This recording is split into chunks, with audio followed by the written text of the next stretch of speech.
Hello friends, welcome to commerce Keeda. I am Suryajeet Maurya. हम लोग अपने इस वीडियो लेक्चर में कवर करने वाले हैं अकाउंटिंग के कुछ मल्टीपल चॉइस क्वेश्चन, जो कि बेस्ड है हमारा बेसिक प्रिंसिपल के ऊपर। वीडियो स्टार्ट करने से पहले हम आपको यह सजेस्ट करेंगे कि आप अपने पास एक कॉपी और एक कलम रखिएगा और जो क्वेश्चन आपको आते होंगे उसको आप अटेम्प्ट करिएगा और जो क्वेश्चन नहीं आता होगा आप उनको भी काउंट करिएगा। और वीडियो के एंड में आप अपने प्रोग्रेस के बारे में जान सकते हैं। आपको यह पता हो जाएगा कि हमारे किस लेवल की तैयारी है और हमें और कितना तैयारी अभी करना बाकी है। ओके, आप इस वीडियो को डिफरेंट एग्जाम के लिए ले सकते हैं, कोई दिक्कत नहीं है। जैसे आप सीपीटी के लिए ले सकते हैं या जो अदर वनडे एग्जाम होते हैं जो कि बेस्ड होते हैं मल्टीपल चॉइस क्वेश्चन के ऊपर, उसके लिए भी आप इस वीडियो को ले सकते हैं। ठीक, तो आइए स्टार्ट करते हैं। सबसे पहला क्वेश्चन दिया गया है, accounting is defined as. Accounting के डिफिनेशन के बारे में ही पूछ रहा है। तो यहाँ 4 विकल्प दिए गए हैं, आपको इनमें से एक सुटेबल आंसर आपको देना है। तो देखिए, पहला ऑप्शन क्या कह रहा है कि accounting is an art of recording, classifying and summarizing in a significant manner and in terms of money transactions and events which are in part at least of financial character and interpreting the results। Okay, पहला option क्या कर रहा है कि accounting जो है एक art है, क्या करने का, रिकॉर्ड करने के लिए, क्लासिफाइंग करने के लिए एंड समराइज करने के लिए, जो कि हमारे events and transaction monetary nature के होते हैं। ठीक है, रिकॉर्डिंग का मतलब कि जनरल एंट्री करने के लिए बोल रहा है, क्लासिफाइंग का मतलब कि लेजर पोस्टिंग करने के लिए बोल रहा है, एंड समराइजिंग का मतलब कि फाइनल अकाउंट प्रिपेयर करने की बात की जा रही है। किस नेचर के इवेंट्स एंड ट्रांजैक्शन की बात की जा रही है? फाइनेंशियल नेचर की, only one financial nature. Second point क्या कह रहा है कि a systematic and regular record of events affecting a firm to obtain a clear financial picture. ठीक है, हालांकि यह भी डिफिनेशन हमारी सही है। A method of ascertaining profit और लॉस, ये भी सही है। Nothing but book keeping. ठीक है, यानी हमें पता चल गया कि सभी के सभी डिफिनेशन जो है ठीक है, कोई गलत नहीं है, लेकिन इनमें से सबसे बेस्ट कौन सा है? हमारा ऑप्शन ए हमारा सबसे बेस्ट है। Accounting is modern age is regarded as the art of recording, classifying and summarizing the business transaction in monetary units, the language of business, the source of business information, all of the above. ठीक, तो देखिए इसमें क्या है कि सभी question इसमें all of the above इसमें सही होगा। क्यों सही होगा? क्योंकि हमने अभी प्रीवियस क्वेश्चन में देखा है कि अकाउंटिंग क्या है। अकाउंटिंग क्या है? एक आर्ट है, recording, classifying and summarizing business transaction, जो कि मॉनेटरी नेचर के होते हैं। और अकाउंटिंग को हम क्या कहते हैं? द लैंग्वेज ऑफ बिजनेस भी कहते हैं। अकाउंटिंग जो होता है सोर्स ऑफ बिजनेस इंफॉर्मेशन भी होता है, क्योंकि बिजनेस से रिलेटेड जितने भी इंफॉर्मेशन आपको चाहिए वो बुक्स ऑफ अकाउंट आपको प्रोवाइड करने की कोशिश करता है।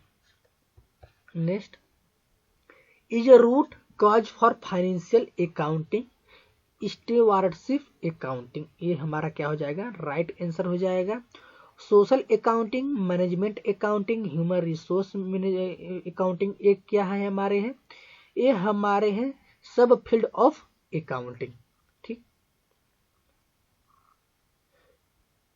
तो देखिए फाइनेंशियल अकाउंटिंग में तो सोशल अकाउंटिंग नहीं आएगा, ना ही मैनेजमेंट अकाउंटिंग आएगा, ना ही ह्यूमन रिसोर्स अकाउंटिंग आएगा। कौन आएगा इसमें? स्टेवरशिप अकाउंटिंग आएगी। Purchase during the year were 20,000 रुपये, expenses amounted to 20,000 rupees, sales were 2,50,000 रुपये, calculated profit for the year 30,000 रुपये। ओके, आपको बताना है कि यह किस कॉन्सेप्ट पर हमने प्रॉफिट को कैलकुलेट किया है। तो देखिए,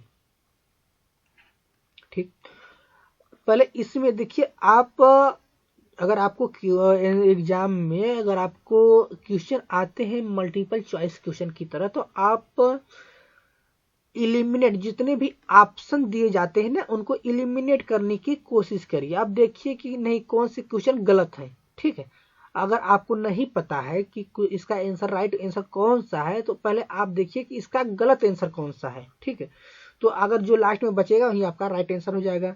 देखिए, कास्ट अकाउंटिंग में तो हम कास्ट की बात करते हैं, यहाँ तो पिनल की बात हो रही है, प्रॉफिट एंड लॉस की बात हो रही है, तो ये ऑप्शन तो नहीं होगा। गोइंग कंसर्न क्या बताता है कि गोइंग कंसर्न एक कहता है कि बिजनेस इनडिफिनिट ईयर तक, फ्यूचर में इनडिफिनिट ईयर तक कंटिन्यू चलता रहेगा जैसे चल रहा है। ठीक है, तो ये भी कॉन्सेप्ट हमारा नहीं होगा।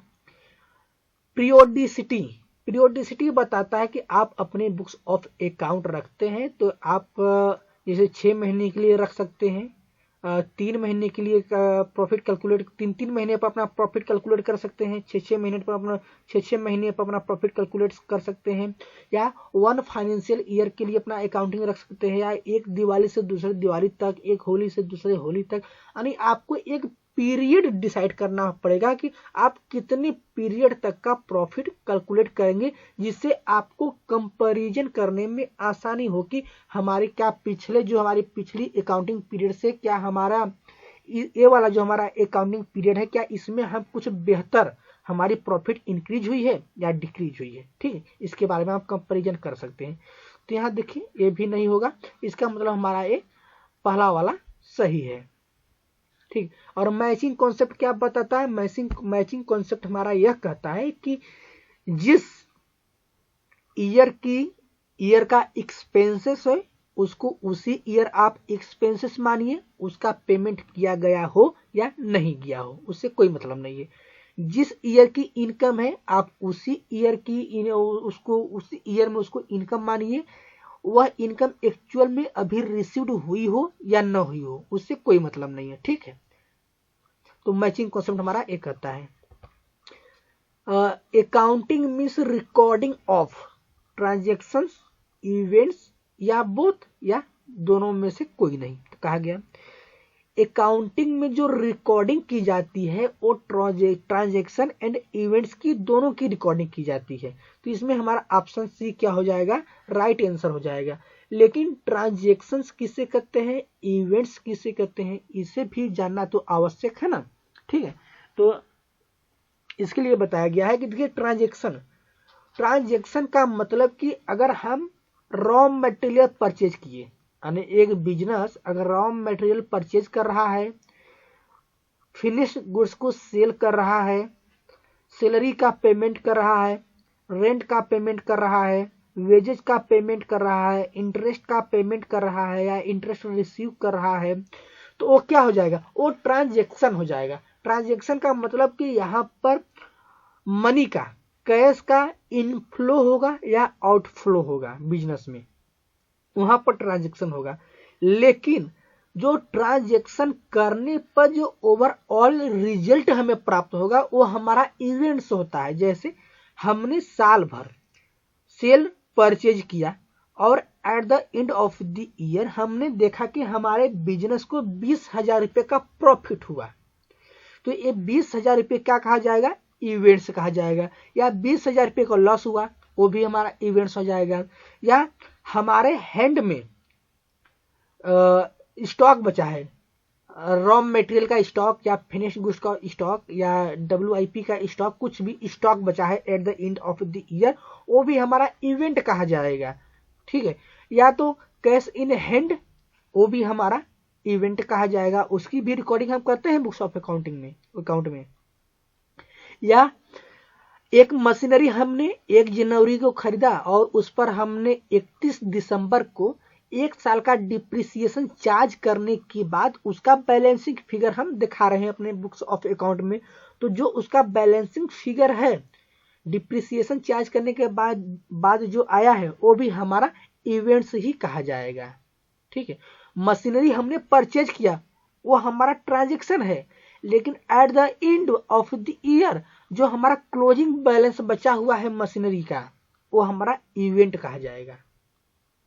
ठीक, accounting is also defined as an information system because the function of accounting is to provide quantitative information primarily financial in nature about economic entity। Okay, सही है।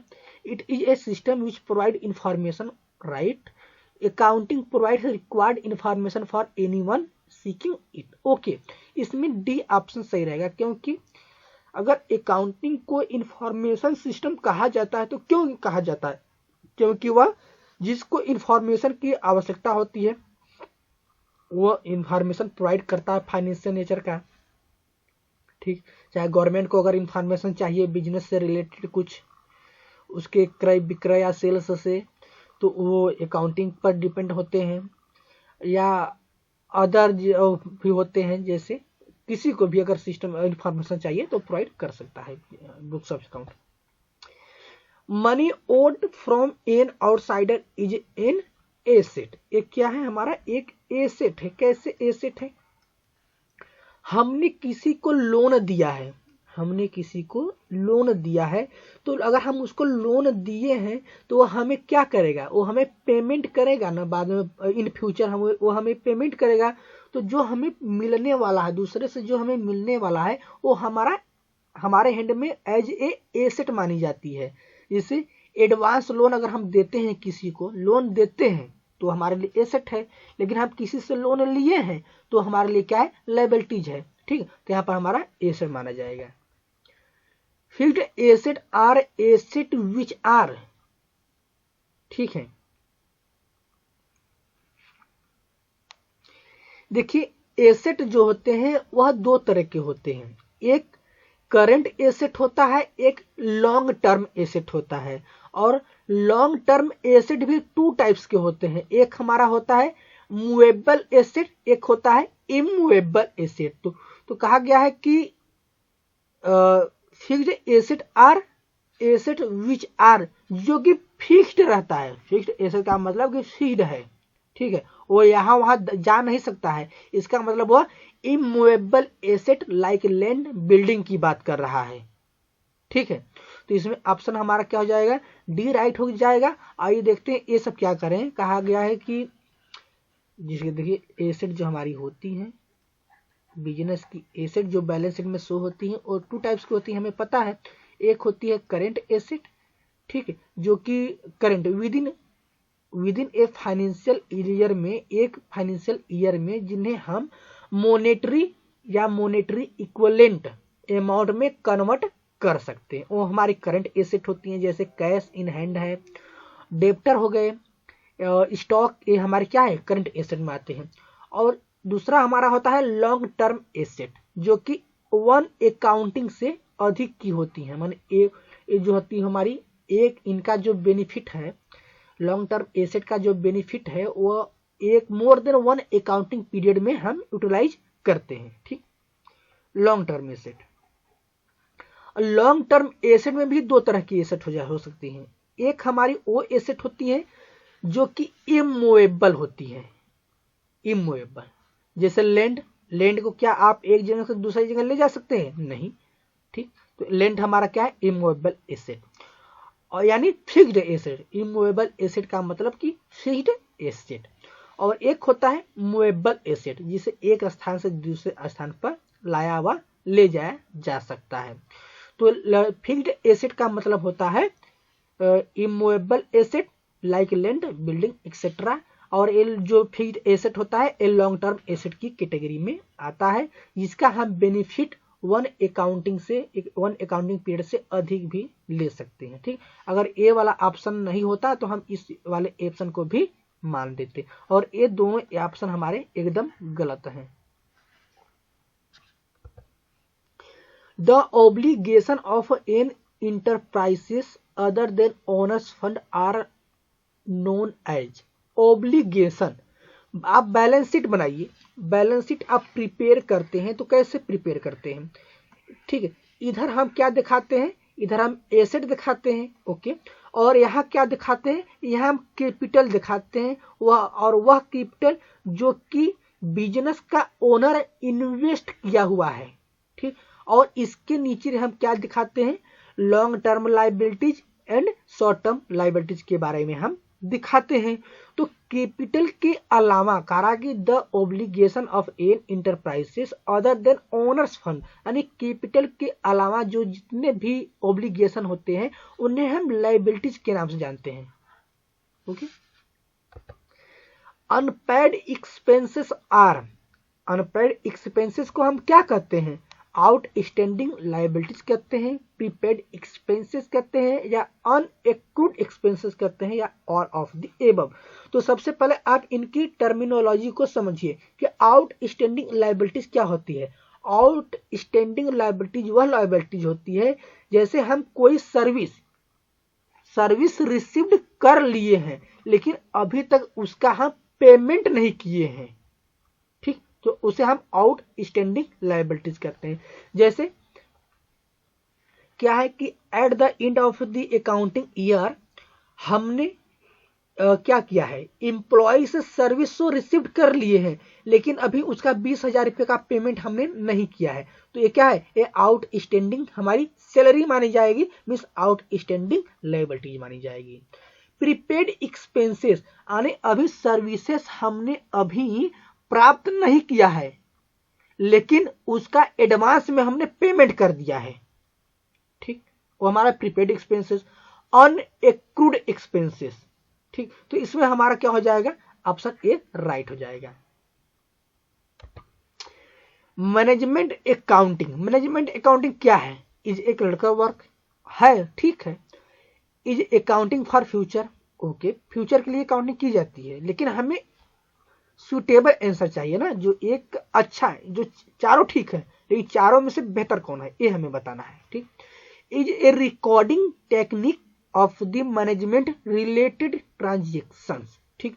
मैनेजमेंट यानी मैनेजमेंट अकाउंटिंग में मैनेजमेंट जुड़ा हुआ है क्योंकि यह अकाउंटिंग जो की जाती है वो मैनेजमेंट से रिलेटेड ही की जाती है कि हम अपने बिजनेस का मैनेजमेंट कैसे करेंगे, और उसके लिए जो अकाउंटिंग टेक्निक फॉलो की जाती है उसे हम क्या कहते हैं, मैनेजमेंट अकाउंटिंग कहते हैं, ठीक। तो ये हमारा ऑप्शन सी राइट हो जाएगा। Book keeping is mainly concern with, book keeping के बारे में आपको बताना है, बहुत ही केयरफुल आप इस आंसर को देखिए।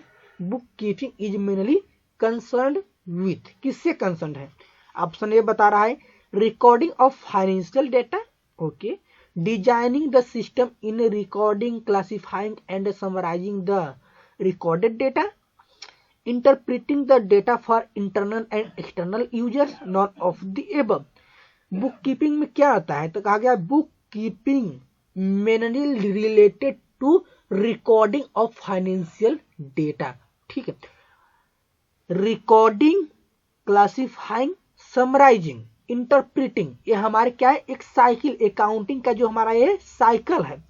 तो सबसे पहले जो होती है रिकॉर्डिंग की जाती है, जो हम जनरल एंट्री करते हैं, जनरल एंट्री करने के बाद लेजर पोस्टिंग करने के बाद, और जब हम क्या कर लेते हैं, लेजर प्रिपेयर कर लेते हैं, उसके बाद हमारा स्टार्ट होता है अकाउंटिंग का वर्क जिसमें हम फाइनल अकाउंट को प्रिपेयर करते हैं। तो हमारा जो है इसमें हमारा आ जाएगा recording of financial data.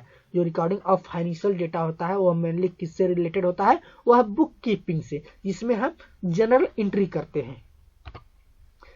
On 1st January, Sohan paid rent ₹5,000, this can be classified as, देखिए इवेंट और ट्रांजैक्शन के बारे में भी हमने आपको पिछले ही क्वेश्चन में बताया है। तो क्या हो जाएगा, अगर हम यहाँ पर देखिए क्या हो रहा है, मनी का, कैश का इनफ्लो और आउटफ्लो अगर हो रहा है तो वहां पर क्या है, वहां पर एक इवेंट है, तो यहाँ सॉरी ट्रांजेक्शन है, ठीक, तो यहाँ पर ट्रांजेक्शन माना जाएगा।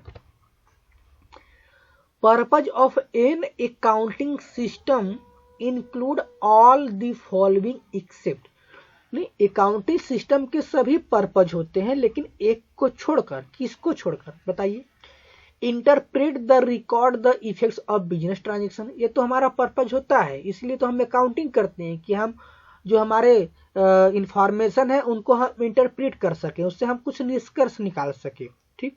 Classify the effects of transaction to facilitate the preparation of report, ठीक, और किस ट्रांजेक्शन का हमारे बिजनेस पर क्या इफेक्ट पड़ता है वो भी तो हम जानना चाहते हैं अपने बुक्स ऑफ अकाउंटिंग की हेल्प से, तो ठीक ये हमारा भी पर्पज है हमारा। और सेकेंड पर्पज है कि summarize and communicate information to decision maker, ये भी हमारा पर्पज होता है, लेकिन dictate the specific type of business enterprise transactions that the enterprises में इंगेज इन, एक हमारा गलत है, ठीक, ऐसा हमारा कोई पर्पज नहीं होता है। कॉलम बताया गया है, कॉलम ए कॉलम बी दिया गया है, आपको यहाँ पर मैच करना है कॉलम ए को कॉलम बी से।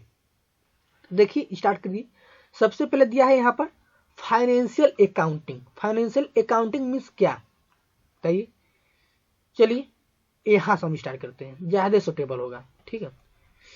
Is the language of business, business language किससे कहते हैं, लैंग्वेज ऑफ बिजनेस हम करते हैं, अकाउंटिंग को हम द लैंग्वेज ऑफ बिजनेस भी कहते हैं, और includes profit and loss account, balance sheet and cash flow, ठीक। फाइनेंशियल अकाउंटिंग में हम क्या करते हैं, financial accounting includes profit and loss account, balance sheet and cash flow statement, okay.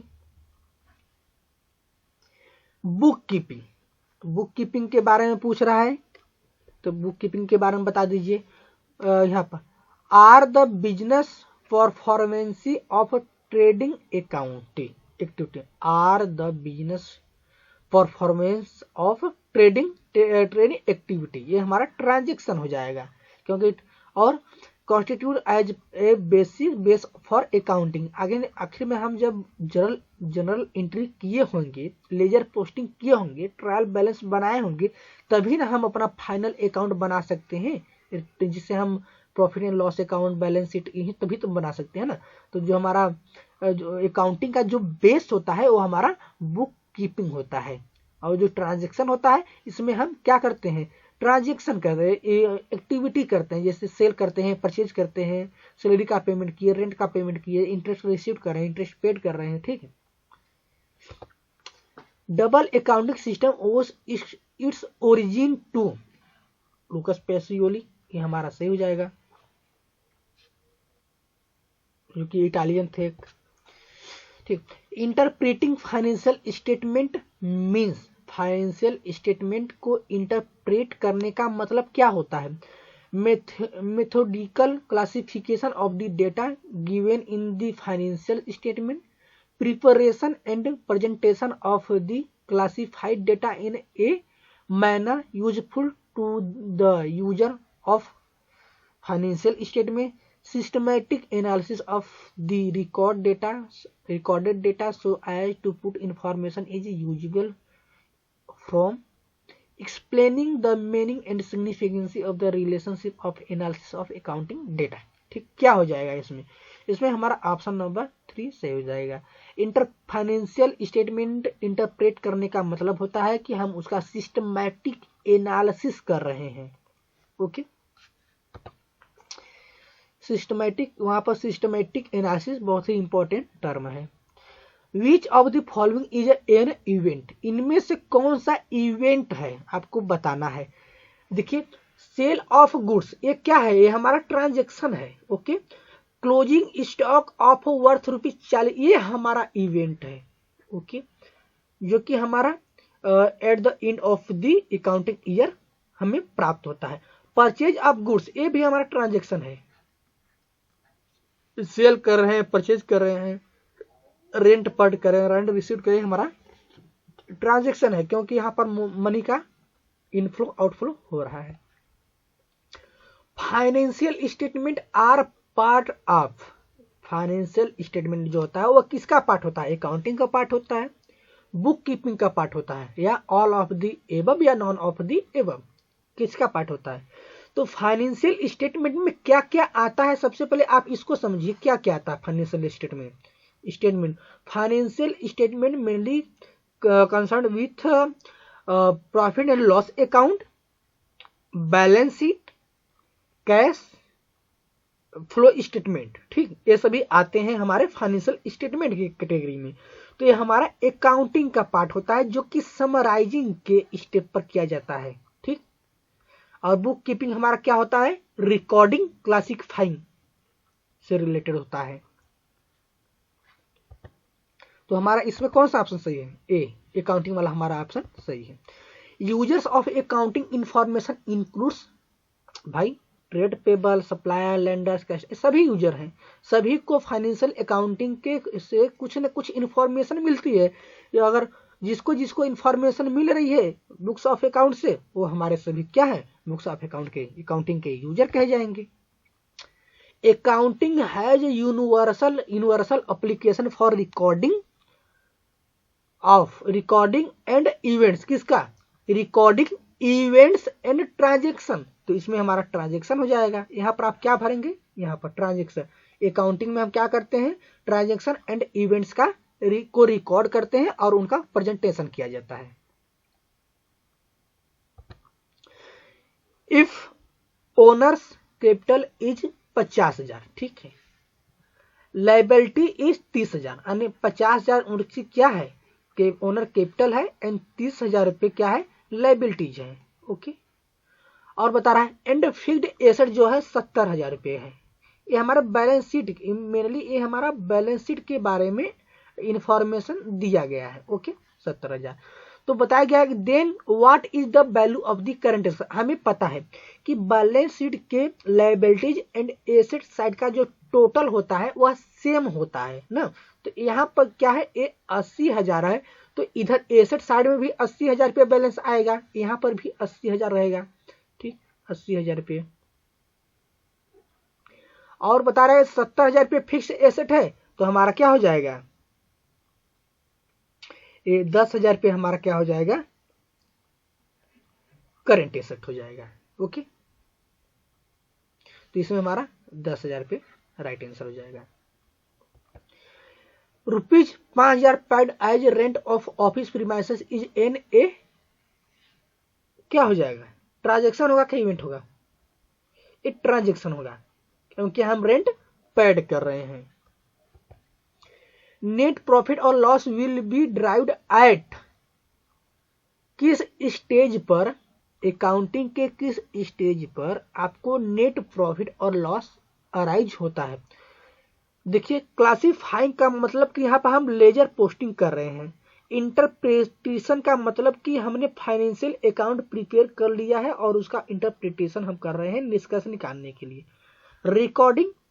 Recording का मतलब बुक कीपिंग हम कर रहे हैं, जनरल एंट्री कर रहे हैं, ठीक है। समराइजिंग का मतलब होता है हमारा क्या? समराइजिंग में हम पीएल अकाउंट बनाते हैं, बैलेंस शीट बनाते हैं। तो पीएल अकाउंटिंग की हेल्प से हमको क्या मिलता है? प्रॉफिट एंड लॉस अकाउंट मिलता है। तो यहाँ पर हमारा समराइजिंग वाला ऑप्शन सही हो जाएगा। Financial statement users includes both, सभी, यहाँ पे सभी हो जाएंगे। शेयर होल्डर्स को भी इंफॉर्मेशन मिलती है, गवर्नमेंट फाइनेंशियल स्टेटमेंट की हेल्प से यह जान सकती है कि इस कंपनी की कितना टर्नओवर है और उस हिसाब से वह टैक्स इंपोज कर सकता है। वेंडर्स भी जान सकता है कि हम इस कंपनी को लोन दें या लोन ना दें, उसकी फाइनेंशियल स्टेटमेंट, फाइनेंशियल पोजीशन उसकी क्या है। और शेयर होल्डर यह जानकारी प्राप्त कर सकता है कि हम उस कंपनी में इन्वेस्ट करें या ना करें, उसकी अर्निंग क्या है, डिविडेंड पर शेयर क्या है, ये सभी इंफॉर्मेशन प्राप्त कर सकते हैं। तो यहाँ पर सभी हो जाएगा। कॉलम को मैच करिए, क्या होता है? हम इस इधर से चलेंगे, ठीक है। Are the internal users of financial statement. अच्छा, इंटरनल यूजर की बात कर रहे हैं, तो गवर्नमेंट एंड देयर एजेंसी तो एक्सटर्नल यूजर होते हैं। Management of the business enterprises जो होते हैं वह इंटरनल यूजर कहे जाते हैं फाइनेंशियल स्टेटमेंट के, okay. Are the end result of the transaction. Transaction का एंड रिजल्ट क्या होता है? हमारा इवेंट होता है। ट्रांजेक्शन से हमें जो रिजल्ट मिलता है वही तो हमारा इवेंट होता है। जैसे हमने साल भर सेल परचेज किया और उसका रिजल्ट हमें क्या मिलेगा? प्रॉफिट या लॉस मिलेगा। तो जो हमको हमारा इवेंट हो जाए is a transaction purchase of goods. ये जो हमारा है परचेज ऑफ गुड्स, ये हमारा क्या है? ट्रांजेक्शन है। और are one of the external user, ये हमारा डी हो जाएगा, ए वाला पॉइंट। ठीक, इस तरह से आप कर सकते हैं। ये हमारा हो जाएगा accounting principle board. Accounting principle board of American institute of certified public accountant enumerated the function of accounting. At the end of the financial year, after sale of goods worth rupees 2 lakh, there was a closing stock of 10,000. This is an event. Closing stock बचा हुआ 10,000 रुपये का, यह क्या है? ये हमारा क्या है? ये हमारा इवेंट है। At the end of the financial year, after sale of goods worth rupees 2 lakh, there was a closing stock 10,000. This is an event. ठीक है, क्योंकि ये ट्रांजेक्शन का हमारा रिजल्ट है। Which of this is not available in the financial statement of company. Financial statement माने profit and loss account, या हम कह सकते हैं बैलेंस शीट। ये 4 पॉइंट हैं, इनमें से एक कंसीडर नहीं किया जाता है। टोटल सेल्स, ये तो प्रॉफिट एंड लॉस का पार्ट हमारा है। टोटल प्रॉफिट, ये तो हमारा प्रॉफिट एंड लॉस अकाउंट बनाएंगे तो हमको टोटल प्रॉफिट लॉस तो मिल ही करेगा। और अगर बैलेंस शीट बनाएंगे तो वहां पर कैपिटल हम शो करेंगे। कॉस्ट ऑफ प्रोडक्शन जो होता है हमारा कॉस्ट शीट का पार्ट होता है। ये हमारा होता है कॉस्ट शीट, हमारा कॉस्ट शीट का हमारा पार्ट होता है। तो इसमें ऑप्शन हमारा डी सही हो जाएगा। Financial statement do not consider. Financial statement क्या कंसीडर नहीं करता है? एसेट्स एक्सप्रेस्ड इन मॉनेटरी टर्म्स, इसे तो कंसीडर करता है। मॉनेटरी टर्म में है, अगर एसेट है तो एसेट तो बैलेंस शीट में दिखाई जाती है। ठीक, लायबिलिटीज एक्सप्रेस्ड इन मॉनेटरी टर्म, वो लायबिलिटीज भी दिखाई जाती है बैलेंस शीट में, जो कि मॉनेटरी नेचर की होती है। Only assets expressed in non monetary terms. ठीक, asset and liabilities expressed in non monetary terms. ठीक, इन्हें हम फाइनेंशियल स्टेटमेंट में कंसीडर नहीं करते हैं।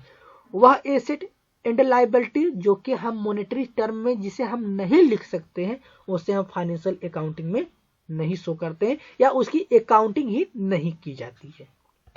ठीक, on 31 December 2005 Ashok limited purchase a machine from Mohan limited for rupees 1,75,000।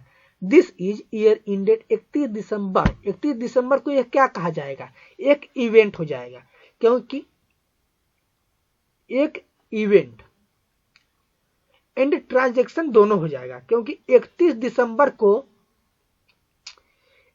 दिसंबर को मशीनरी परचेज भी की जा रही है और 31 दिसंबर को कंपनी का बुक्स ऑफ अकाउंट क्लोज किया जा रहा है। तो हम उस दिन उस मशीनरी का क्लोजिंग बैलेंस भी निकाल रहे हैं, तो दोनों हो जाएगा, हमारा इवेंट एंड ट्रांजैक्शन दोनों हो जाएगा। All of the following are function of accounting except. 4 point दिए गए हैं, सभी हैं अकाउंटिंग के सभी फंक्शन है, लेकिन एक को छोड़कर। क्या है? अकाउंटिंग डिसीजन मेकिंग किया जाता है, ओके। मेजरमेंट किया जाता है फॉर लेजर पोस्टिंग। ठीक है, लेजर ये क्या है? ये हमारा बुक कीपिंग का पार्ट है। ये हमारा बुक कीपिंग का पार्ट है। ठीक है, ये हमारा बुक कीपिंग का पार्ट है जो हमारा लेजर पोस्टिंग होता है। तो option D. Financial position of a business is ascertained on the basis of. किसके बेसिस पर आप एक कंपनी की फाइनेंशियल पोजीशन को निर्धारित करते हैं? नहीं, इस कंपनी का फाइनेंशियल पोजीशन बहुत अच्छा है, इस कंपनी का फाइनेंशियल पोजीशन बहुत वीक है। कैसे कहा गया? Accounting report. अकाउंटिंग रिपोर्ट में हमारा जो आता है, इसमें हमारा प्रॉफिट एंड लॉस अकाउंट आता है एंड बैलेंस शीट आता है, कैश फ्लो स्टेटमेंट भी आता है, ठीक, अकाउंटिंग रिपोर्ट में। तो अकाउंटिंग रिपोर्ट की हेल्प से हम ऐसा निर्धारित कर सकते हैं, क्योंकि बैलेंस शीट हमारा जो होता है वो अकाउंटिंग रिपोर्ट का पार्ट होता है। Which of the following is correct? Owners equity is, ठीक, ओनर्स इक्विटी से रिलेटेड इंफॉर्मेशन दिया गया है आपको और बताना है आपको कि कौन सा इक्वेशन सही है, ठीक।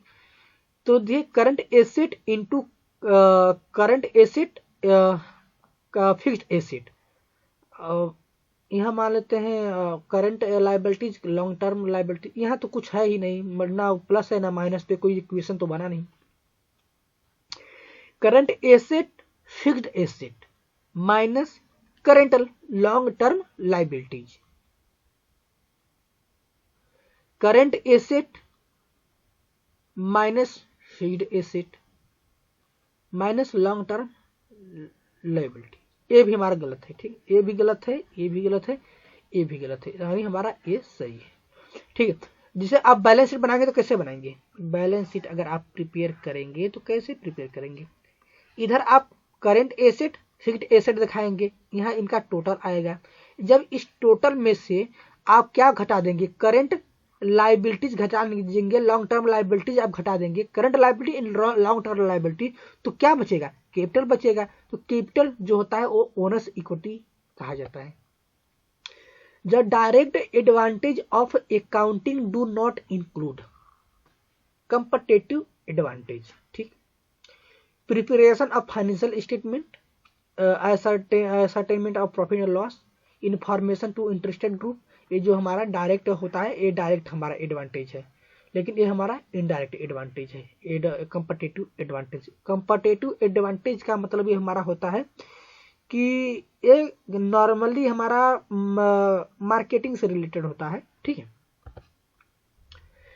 The main objective of book keeping are, book keeping का मेन ऑब्जेक्टिव क्या होता है?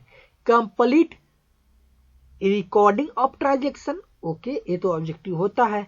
Ascertainment of financial effects on business, analysis and no, इसमें देखिए क्या होता है कि ascertainment of financial effect on business, ये तो भैया हम करते हैं किस लेवल पर? जब हम प्रॉफिट एंड लॉस अकाउंट बनाएंगे तभी ना हम जानेंगे कि किसी फाइनेंशियल ट्रांजेक्शन का क्या इफेक्ट बिजनेस पर पड़ा हुआ है। नहीं, ये तो गलत है, ये तो हमारा अकाउंटिंग का पार्ट है और ये भी हमारा अकाउंटिंग पार्ट है, यानी इसमें हमारा ऑप्शन ए हमारा राइट हो जाएगा। इसमें हम केवल क्या करते हैं? फाइनेंशियल नेचर के ट्रांजेक्शन एंड इवेंट्स को रिकॉर्ड करते हैं। Financial transaction, financial statement are a part of accounting, accounting का पार्ट होता है। Which of the following is not a sub field of accounting, ठीक है। देखिए accounting, management accounting sub field होता है, कॉस्ट अकाउंटिंग भी सब फील्ड होता है अकाउंटिंग का, फाइनेंशियल अकाउंटिंग भी होता है, लेकिन बुक कीपिंग नहीं होता है, ठीक है। बुक कीपिंग के बाद हमारा अकाउंटिंग स्टार्ट होता है। What the root of financial statement, ये तो हमने देखा है अभी पिछले, ये रिपीट हो गया है, लेकिन इसके बारे में यहाँ पर देखिए इंफॉर्मेशन दिया गया है, इस इंफॉर्मेशन को आप रीड कर लीजिएगा। All of the following are function of accounting except, accounting का फंक्शन है, डिसीजन मेकिंग फंक्शन है, मेजरमेंट फंक्शन है, फोरकास्टिंग फंक्शन है। फोरकास्टिंग का मतलब क्या होता है कि हम भविष्य के लिए हम क्या कर रहे हैं कि हम ये अनुमान लगा रहे हैं कि भविष्य में इतने रुपए का सेल होगा, इतने रुपए का हम परचेज करेंगे, ये हमारा क्या है? फोरकास्टिंग है। मेजरमेंट, हम उसको मेजर कर रहे हैं किसी चीज को। डिसीजन मेकिंग, डिसीजन हम ले रहे हैं। लेकिन लेजर पोस्टिंग नहीं होता है, ठीक है। अकाउंटिंग का फंक्शन लेजर पोस्टिंग नहीं है, ये बुक कीपिंग का फंक्शन है लेजर पोस्टिंग। तो ये हमारा डी ऑप्शन सही हो जाएगा। The concept which assume that a business will last indefinitely is, क्या बता रहा है कॉन्सेप्ट कर रहा है कि बिजनेस भविष्य में निरंतर चलता रहेगा, इनडिफिनिट, ठीक है। इनडिफिनिटली मतलब चलता रहेगा, वो बंद नहीं होगा। एक कौन सा कॉन्सेप्ट बताता है? ये हमारा गोइंग कंसर्न बता रहा है, गोइंग कॉन्सेप्ट बताता है कि बिजनेस चलता रहेगा भविष्य में, वो बंद नहीं होगा। और बिजनेस एंटिटी कॉन्सेप्ट क्या बताता है? बिजनेस एंटिटी कॉन्सेप्ट हमें यह बताता है कि बिजनेस और बिजनेस का जो ओनर है वो दोनों सेपरेट एंटिटी है।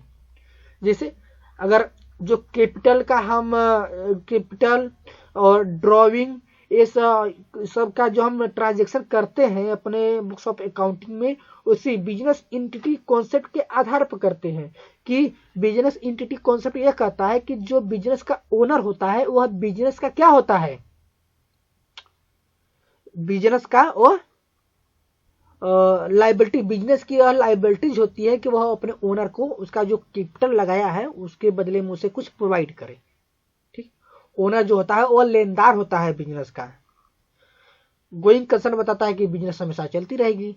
पीरियोडिसिटी कंसेप्ट बताता है कि हमें जो हम बुक्स ऑफ अकाउंटिंग, अपनी बुक ऑफ अकाउंटिंग यानी अकाउंटिंग जो करते हैं वो एक सर्टेन पीरियड के लिए हमें करनी चाहिए। और कंजर्वेटिव कॉन्सेप्ट क्या बताता है कि हमें अगर हमें भविष्य में लाभ होने की संभावना है तो उसको हम अपने बुक्स ऑफ अकाउंट में रिकॉर्ड नहीं करेंगे, लेकिन अगर हमें लॉस होने की संभावना है तो हम उसका प्रोविजन बनाकर चलेंगे। जैसे बैड डेब्ट्स, ठीक है, इसके लिए हम प्रोविजन बना लेते हैं कि भैया हमारा जो डेप्टर है वो बहुत ही खराब है, हो सकता है भविष्य में इतना रुपये हमें पेमेंट ना करे, तो उसके लिए हम क्या कर लेते हैं, तुरंत ही अपने बुक्स ऑफ अकाउंट में उसकी एंट्री कर लेते हैं। According to which principle the same accounting method should be used each year? Same accounting, ठीक है, सेम मेथड, एक कंसिस्टेंसी। ठीक है, देखिए कंसिस्टेंसी कॉन्सेप्ट हमें क्या बताता है? कंसिस्टेंसी कॉन्सेप्ट ये बताता है कि अगर हमने कोई भी अकाउंटिंग पॉलिसी फॉलो कर रहे हैं तो उसे हम फॉलो करते रहे। ऐसा नहीं है कि एक साल हम SLM मेथड से डिप्रिसिएशन चार्ज कर रहे हैं और नेक्स्ट ईयर WDV से चार्ज करने लगे, और नेक्स्ट ईयर फिर हम SLM से चार्ज करने लगे, फिर उसके बाद हम ऑर्ली बेसिस पर डिप्रिसिएशन चार्ज करने लगे। नहीं, ऐसा नहीं है। आप कोई एक मेथड फॉलो करिए और उसे लगातार फॉलो करते रहिए। कंसिस्टेंसी कॉन्सेप्ट हमें यही बताता है। Financial position of a business is ascertain on the basis of. Financial position, ये तो बैलेंस शीट के आधार पर हम बताते हैं कि किसी बिजनेस का फाइनेंशियल पोजीशन क्या है, अच्छा है या बुरा है। ठीक, तो बी ऑप्शन सही राइट हो जाएगा। All of the following are a function of accounting except, ओहो ये तो फिर रिपीट हो गया है, लेजर पोस्टिंग, मैनेजमेंट अकाउंटिंग। ठीक है, ऑप्शन सी। अब देखिए क्वेश्चन, अच्छे क्वेश्चन आ गए हैं। विच of the following is one of the basic accounting principle. आपको बेसिक अकाउंटिंग प्रिंसिपल के बारे में बताना है। तो हमें पता है कि जो बेसिक अकाउंटिंग प्रिंसिपल है वह 3 है। ठीक, और उनमें से हमारा एक गोइंग कंसर्न है जो हमारा फर्स्ट है, तो गोइंग कंसर्न हो जाएगा। A change in accounting policy is justified to comply with accounting standard to ensure more appropriate present. ठीक, अगर आप अपने अकाउंटिंग पॉलिसी को चेंज कर सकते हैं, 3 कंडीशन बताया गया है कि अगर कोई अकाउंटिंग स्टैंडर्ड आपको बता रहा है कि आप इस अकाउंटिंग पॉलिसी को फॉलो करिए और आपने दूसरा अकाउंटिंग स्टैंडर्ड फॉलो किए हुए हैं, तो आप अपने अकाउंटिंग पॉलिसी को चेंज कर सकते हैं। To ensure more appropriate presentation of the financial statement of the enterprises. आपको यह लगता है, बिजनेस को यह लगता है कि हम जो अकाउंटिंग पॉलिसी फॉलो कर रहे हैं इससे हमें क्या मिल रहा है, एप्रोप्रिएट रिजल्ट नहीं मिल रहा है, ना ही एप्रोप्रिएट प्रेजेंटेशन हो पा रहा है, तो वह चेंज अपनी अकाउंटिंग पॉलिसी को चेंज कर सकता है। अगर उसे ऐसा लगता है कि नहीं दूसरा अकाउंटिंग पॉलिसी को फॉलो करने से हमारा जो बिजनेस है वो उसका जो एक्चुअल रिजल्ट है वो हमें विजुअल होगा। टू कंप्लाई विथ लॉ, अगर कोई आपको अगर आपको लॉ सजेस्ट करता है कि नहीं आप इस अकाउंटिंग पॉलिसी को फॉलो करिए, तब तो भाई आपको वही फॉलो करना होगा। तो ऑप्शन डी इसमें राइट हो जाएगा। विच of the following should be consider will selecting and applying accounting policy. ठीक, आपको क्या which of the following should be considered with selecting and applying accounting policy। आपको यह निर्धारित करना होगा कि जो हम अकाउंटिंग पॉलिसी कंसीडर कर रहे हैं, सेलेक्ट कर रहे हैं, उसका इंपैक्ट हमारे बिजनेस पर आने वाले समय में क्या पड़ेगा, यही आपको जानना होता है ना। ठीक, तो हमारा ऑप्शन हो जाएगा सी, सब्सटेंसी ओवर फर्म। ठीक है, firm. A bill has been drawn on 20/2/2008 को एक बिल ड्रॉ किया गया। Okay, after 90 day the due date of bill will be, क्या हो जाएगा, यानी 3 महीने के लिए यह बिल लिखा गया है, 3 महीने 90 दिन के लिए। ठीक है, तो 3 महीना यहाँ ऐड कर दीजिए, तो हो जाएगा 20/5/2008। ठीक, 5। लेकिन इसमें क्या पूछ रहा है, पेबल ड्यू डेट पूछ रहा है, यानी मेच्योरिटी वाला डेट। तो ड्यू डेट, तो इसमें 3 डे ग्रेस का जोड़ दीजिए, 3 डे ग्रेस डे, तो ये हो जाएगा हमारा 23/5/2008। ठीक,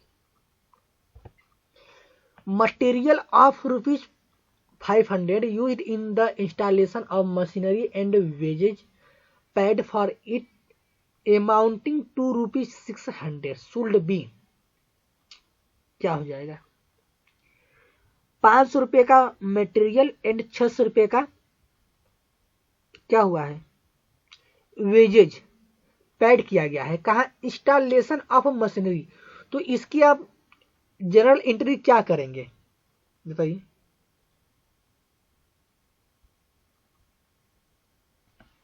इसकी जनरल एंट्री की जाएगी machinery account debit to material to wages, तो मशीनरी अकाउंटिंग को हम डेबिट करेंगे।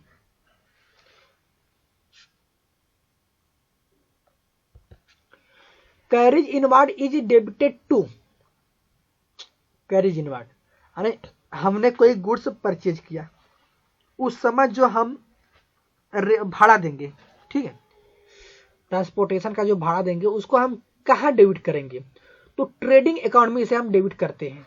ठीक, लेकिन अगर कैरेज आउटवार्ड होगा तो आप उसे कहाँ डेबिट करेंगे, उसे हम प्रॉफिट एंड लॉस अकाउंट में डेबिट करेंगे। ठीक है, जब सेल करते समय हम कोई एक्सपेंसेस करते हैं तो उसे हम, जैसे आप ट्रेडिंग अकाउंट बनाएंगे तो आप ग्रॉस प्रॉफिट कैलकुलेट करते हैं, तो उसमें क्या क्या आइटम होता है, ओपनिंग स्टॉक होता है, और फिर जो परचेज किए रहते हैं हम वो होता है, और कैरेज इनवार्ड होता है, और डायरेक्ट एक्सपेंसेस होता है, फिर उसमें से हम लेस कर देते हैं सेल। ठीक है, इस साइड में तो हमारा मिल जाता है। Amount spend for the construction of temporary huts which were necessary for construction of factory and demolished when the factory were ready is a capital expenditure, revenue expenditure, क्या हो ये भाई। अगर कोई कैपिटल जैसे फैक्ट्री हमारा क्या है, एक कैपिटल है, कैपिटल नेचर का एक्सपेंसेस होता है, कैपिटल एसेट हमारी है। और कैपिटल एसेट पर जब तक वह फैक्ट्री, जैसे हम कैपिटल एसेट को परचेज करने या उसका कंस्ट्रक्शन करवाते हैं, तो जब तक वह capital asset ready to use नहीं हो जाता है, उस पर किए गए सभी एक्सपेंसेस क्या कहे जाते हैं, कैपिटल एक्सपेंडिचर ही कहे जाते हैं। और इसको हम डेबिट कहाँ करेंगे, एक फैक्ट्री अकाउंट में डेबिट करेंगे। ठीक है। Difference of total of both debit and credit side of trial balance is transfer to, अगर आप ट्रायल बैलेंस प्रिपेयर कर रहे हैं, ठीक, ट्रायल बैलेंस में हम बैलेंस को दिखाते हैं, डेबिट बैलेंस में debit side, credit balance credit side में, और फिर दोनों का हम योग कर देते हैं। अगर दोनों साइड मैच हो जाता है तो हम कहते हैं कि जो हमारी अरिथमेटिक एक्यूरेसी है वो हमारी राइट है, ठीक। लेकिन अगर डिफरेंट हो गया तो क्या कहेंगे, तो कुछ तो कमी है, कहीं कुछ रॉन्ग हमने किया है, तो वो हमारा, उससे हम जितना डिफरेंट आ रहा है उसे हम सस्पेक्ट अकाउंट में ट्रांसफर कर देते हैं। आइडेंटिफाई करेक्ट स्टेटमेंट, आपको करेक्ट स्टेटमेंट बताना है। Capital is equal to asset, assets minus liabilities, ठीक। अगर हम एसेट में से अगर हम लाइबिलिटीज निकाल देते हैं तो क्या हमें कैपिटल मिल जाता है? हाँ, ये तो राइट आंसर है, ठीक। Capital is equal to asset, नहीं, एसेट प्लस लाइबिलिटीज हमारी कैपिटल नहीं होती है, गलत है, ये हमारा गलत है, ठीक। Asset are equal to liabilities minus capital, नहीं, गलत है। यहाँ asset are equal to liabilities plus capital रहता तो ये सही हो जाता है। Liabilities is equal to capital plus asset, sorry गलत, asset minus capital equal to liabilities होता है, ठीक। अगर एसेट में से अगर कैपिटल को हम लेस कर देंगे तो हमें लाइबिलिटीज मिल जाता है, ये भी गलत हो गया, यानी हमारा ऑप्शन ए सही है। All of the following have debit balance except one, that account is, सभी आप क्या है, सभी डेबिट बैलेंस है लेकिन एक को छोड़कर। अगर हम एडवांस गिवन, अगर किसी को एडवांस देंगे तो हमारा डेबिट बैलेंस है, जिसे हम बैलेंस शीट में एसेट साइड में शो करते हैं। आउटस्टैंडिंग एक्सपेंसेस, ये देखिए हमारी लाइबिलिटीज है, यानी हमें किसी ने सर्विस दे दिया है, सर्विस प्रोवाइड कर दिया है, लेकिन हमने अभी उसका पेमेंट नहीं किया है, ये हमारी क्या है, आउटस्टैंडिंग लाइबिलिटीज है। प्रीपेड एक्सपेंसेस, काम नहीं करवाए हैं लेकिन पेमेंट करती है, ये हमारा एसेट है। डिफर्ड रेवेन्यू एक्सपेंसेस, ये हमारा एसेट है। Which of the statement is true with reference to WDV method, WDV method के बारे में कौन सा कथन सत्य है? डिप्रिसिएशन अमाउंट रिमेन्स कांस्टेंट, नहीं, ये तो एसएलएम मेथड का पार भाई। एसएलएम मेथड्स में हम जब डिप्रिसिएशन कैलकुलेट करते हैं तो प्रत्येक ईयर जो हमारा डिप्रिसिएशन का अमाउंट होता है वो कांस्टेंट रहता है। Depreciation amount decline even if rate remains same, okay, सही। हमारा जो WDV मेथड से अगर हम डिप्रिसिएशन चार्ज करेंगे तो हमारा डिप्रिसिएशन का जो अमाउंट होता है वो प्रत्येक ईयर डिक्लाइन करता जाता है। Depreciation rate change every year नहीं, डिप्रिसिएशन का रेट तो सेम रहता है लेकिन अमाउंट उसका डिक्लाइन करता जाता है, ठीक। तो इसमें हमारा ऑप्शन बी राइट हो जाएगा, ये वाला option B right. Closing balance of cash book is written as, closing balance बता रहा है। देखिए अगर आप कैश बुक प्रिपेयर करते हैं तो कैसे प्रिपेयर करते हैं, अब बताइए। अच्छा बताइए, कैश कौन सा बैलेंस है, कैश कौन सा बैलेंस है, और कैश को बैलेंस शीट में किस साइड में शो किया जाता है? कैश को बैलेंस शीट में एसेट साइड में शो किया जाता है, और एसेट साइड में जितने भी आइटम शो होते हैं सभी के सभी डेबिट बैलेंस होते हैं, डेबिट बैलेंस। तो कैश अकाउंट इधर हमारा डेबिट होता है, कैश अकाउंट बनाएंगे तो इधर डेबिट होगा, इधर हमारा क्रेडिट होगा, ठीक। तो डेबिट बैलेंस होगा, तो टू ओपनिंग, अगर हम कहें to balance BD, to balance BD, इसका मतलब ये हमारा ओपनिंग बैलेंस है कैश का, ठीक। लेकिन यहाँ क्लोजिंग बैलेंस पूछ रहा है तो हम यहाँ क्लोजिंग बैलेंस इधर आएगा, बाई बैलेंस सीडी, ये हमारा क्लोजिंग बैलेंस है कैश का। तो इसमें देखिए बाई बैलेंस सीडी कौन सा है, बाई बैलेंस सीडी, ये हमारा राइट आंसर है। नेक्स्ट, और देखिए इसमें एक इंटरेस्टिंग बात, सॉरी, और ये जो हमारा CD है ये अगले अगले अकाउंटिंग ईयर के लिए ओपनिंग बैलेंस बन जाएगा। तो इसका हम लिख देंगे टू बैलेंस BD। ठीक है। A company has received a penalty order from excise department. Penalty imposed is 15 lakh रुपए। Okay. Order was received on 15 January 2008 को and company has filed appeal on 10 February 2008 को, result of which is pending as on 31/3/2008 को। The company sold, यानी इसको books of accounting में account में company क्या करेगी? तो कुछ नहीं, इसे क्या माना जाएगा? कंटिजेंट लायबिलिटीज है। आप कंटिजेंट लायबिलिटीज और कंटिजेंट एसेट के बारे में पढ़े हैं? कंटिजेंट लायबिलिटीज का मतलब कि कोई ऐसी लायबिलिटीज जो भविष्य में लायबिलिटी, बिजनेस की लायबिलिटी हो भी सकती है या नहीं भी हो सकती है। कोई सर्टेन इवेंट के घटित होने पर कोई लायबिलिटीज भविष्य में हो भी सकती है या नहीं भी हो सकती। अगर डिसीजन आ गया बिजनेस के पक्ष में तो यह लायबिलिटीज नहीं होगी। अगर बिजनेस डिसीजन आ गया कोर्ट का बिजनेस के अगेंस्ट तो यह लायबिलिटीज हो जाएगी।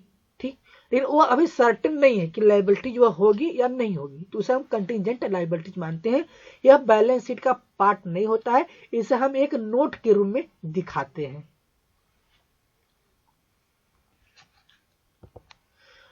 Purchase has been overcast by 1000 रुपये से, rectification entry before preparation of trial balance will be, क्या हो जाएगा? परचेज हमने किया, सपोज करिए परचेज हमने किया 2000 रुपये का, परचेज हमने 2000 रुपये का किया, लेकिन हमने एंट्री का पास कर दी परचेज अकाउंट डेबिट कितना 3000 रुपये, 1000 रुपये ओवरकास्ट कर दिया, टू कैश कर देते हैं।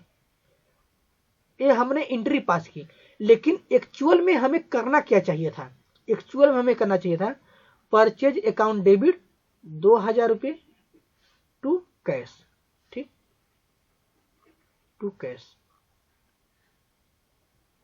ये हमें करना चाहिए था, हमने कर दिया ए। अब इसको हम कैसे करेंगे, कैसे इसको हम सही करेंगे? तो कहा गया कि किस स्टेज पर हम बना रहे हैं? ट्रायल बैलेंस के स्टेज पर हम अपने एरर को रेक्टिफाई कर रहे हैं, तो उसका ये हम एंट्री पास करेंगे कि overcasting of purchase accounting debit, ये वाला, to purchase account credit, purchase account को हम क्रेडिट कर देंगे। ठीक, तो हमारा क्या हो जाएगा? ये एंट्री, अगर हम एक बार परचेज अकाउंट को 3000 से डेबिट किए हैं, अगर 1000 से क्रेडिट कर देंगे तो नेट इफेक्ट कितना बताएगा? 2000 रुपये का बताएगा, और 1000 रुपये हमारा ओवर कास्टिंग में चला जाएगा। हमारा ऑप्शन सी सही रहेगा। द एक क्रेडिट सेल और ₹1000, 1000 रुपये का हमने क्रेडिट सेल कर दिया किया, लेकिन was recorded in purchase day book, purchase day book में उसको हम रिकॉर्ड कर दिए।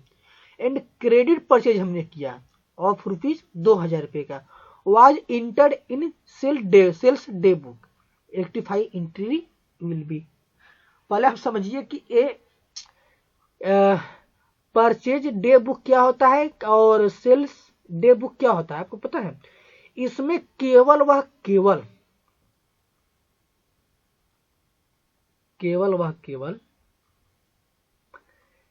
क्रेडिट एंट्री की जाती है। अगर हमने क्रेडिट सेल किया है तो उसको हम सेल्स डे बुक में रिकॉर्ड कर देंगे। अगर हमने क्रेडिट परचेज किया है तो हमें क्रेडिट परचेज बुक में उसकी एंट्री करते हैं। और कैश, अगर पेमेंट हमने कैश परचेज किया है या कैश सेल किया है तो हमारा कैश बुक का पार्ट हो जाएगा या जनरल एंट्री में चला जाएगा।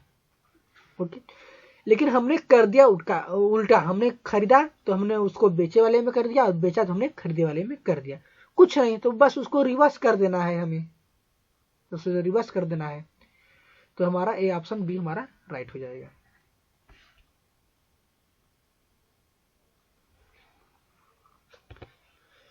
Difference in cash book and bank book may be due to error of principle, error of vision, error timing difference. इसमें देखिए cash book and bank book में डिफरेंस होने का मेन वजह होता है टाइम डिफरेंस का। मेन मतलब मेन इफेक्ट मतलब मेन कारण होता है हमारा टाइम डिफरेंस। लेकिन अगर किसी व्यक्ति को प्रिंसिपल के बारे में भी ना पता हो तो वो भी एरर कर सकता है।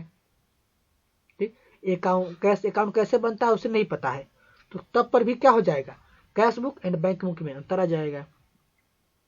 तो हमारा यहाँ पर ऑल ऑफ द एबव होना उचित रहेगा। Insurance premium directly paid by bank will be added to balance as per cash book, added to balance as per passbook. ठीक है, तो हम यह आपको होमवर्क के लिए दे देते हैं, आप इसको होमवर्क कर लीजिएगा। तो हम अपने इस वीडियो को यहीं पर एंड कर देते हैं।